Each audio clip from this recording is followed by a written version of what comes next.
ঢাকা চট্টগ্রাম মহাসড়কে কুমিল্লার ১৪ গ্রামে বাস উল্টে ৫ জনের নিহতের ঘটনায় মরদেহর পরিচয় শনাক্তর কাজ চলছে। দুর্ঘটনা কবলিত বাসটি নেওয়া হয়েছে মিয়াবাজার হাইওয়ে থানায়। এ নিয়ে বিস্তারিত জানাতে যুক্ত হচ্ছেন মাসুদ আলম। মাসুদ, জানাবেন নিহত ৫ জনের পরিচয় শনাক্ত শেষ হয়েছে কিনা এবং যারা আহত অবস্থায় চিকিৎসাধীন রয়েছেন তাদের শঙ্কামুক্ত তারা হয়েছেন কিনা, বিস্তারিত বলবেন।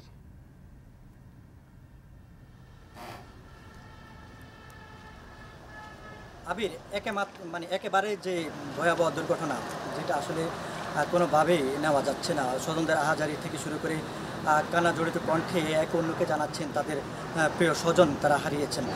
কুমিল্লা ১৪ গ্রামে সকাল ৭টায় এতে করে ৫ জন যাত্রী নিহত হয়েছেন। এখন পর্যন্ত আসলে ৪ জনের মরদেহের সন্ধান পাওয়া গেছে। তার মধ্যে চট্টগ্রামের বাঁশখালীতে ২ জন, সে সঙ্গে টেকনাফের ১ জন, অন্যদিকে লক্ষ্মীপুরের ১ জন।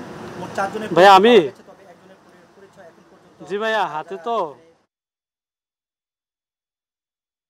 এখানে পরিদর্শনে এসেছেন কুমিল্লা হাইওয়ে পুলিশের পুলিশ সুপার খায়রুল আলম। তিনি জানিয়েছেন যে এই দুর্ঘটনাটি একেবারে ভয়াবহ ছিল। এখানে বাস ভর্তি যাত্রী ছিল। আপনি যদি দেখেন যে এই যে বাসটি দুর্ঘটনার মুখোমুখি হয়েছিল, এটি ডাবল ডেকের একটি বাস, শীতাতপ নিয়ন্ত্রিত।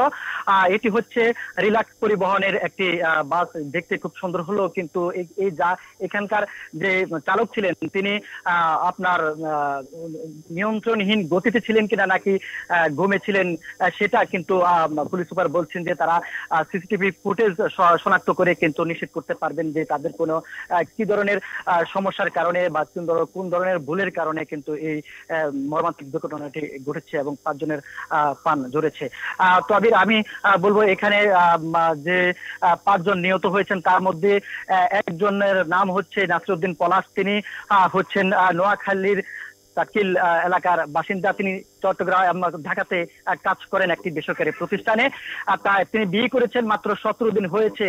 তার মরদেহ নেওয়ার জন্য কিন্তু আমরা দেখেছি যে আসলে নববধূ এসেছেন এই মিয়াবাজার হাইওয়ে থানাতে। একেবারে হৃদয় বিদারক ঘটনা।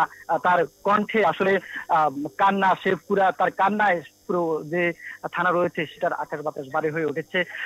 এছাড়া তারা বলছেন যে নিহত স্বজনরা আসছেন, তাদের মরদেহ হস্তান্তর করবেন। যত প্রক্রিয়া রয়েছে সেগুলো শেষ করে সে সঙ্গে যারা সঙ্গে আহত হয়েছেন দুর্ঘটনায়, এই নিয়ন্ত্রণ হারিয়ে খাদে পড়ে বাস দুর্ঘটনায়, সেই তাদেরকে কিন্তু কুমিল্লা ১৪ গ্রাম উপজেলা স্বাস্থ্য কমপ্লেক্সে আসলে ভর্তি করা হয়েছে তাৎক্ষণিকভাবে।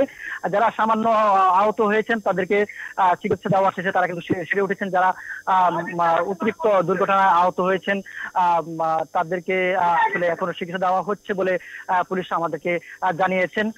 তো আমরা এখানে প্রায় ৪ জনের পরিচয় মিলল। এখন পর্যন্ত ৩ জনের পরিবার আমাদের সাথে কথা বলেছে। তারা আমাদেরকে জানিয়েছেন যে এদের মধ্যে আরো একজন রয়েছেন, যে তার ছোট ভাই আহমেদ বড় ভাইকে ঢাকা বিমানবন্দরে তিনি মালয়েশিয়ান প্রবাসী, তাকে পৌঁছে দেওয়াতে গিয়ে যেতে দুর্ঘটনার শিকার হয়েছেন। তো আবির, এই ছিল দুর্ঘটনার সবশেষ। চট্টগ্রামে বাস উল্টে ৫ জন নিহত হয়েছেন সেই খবর জানছিলাম।